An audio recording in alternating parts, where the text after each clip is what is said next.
चिदानन्दरूपाय महाकालाय ते नमः।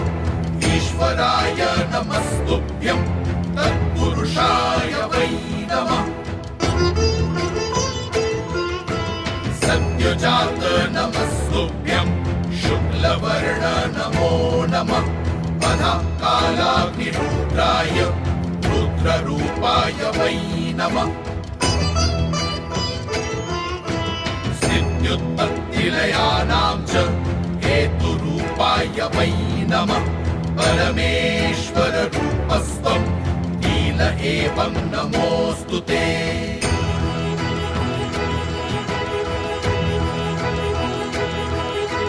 पवनाय नमस्तुभ्यं हुताशन नमोऽस्तु ते।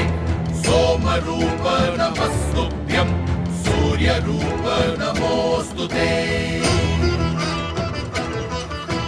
यजमान नमस्तुभ्यं आकाशाय नमो नमः। सर्वरूप नमस्तुभ्यं विश्वरूप नमोऽस्तु ते। ब्रह्मरूप नमस्तुभ्यं विष्णुरूप नमोऽस्तु ते।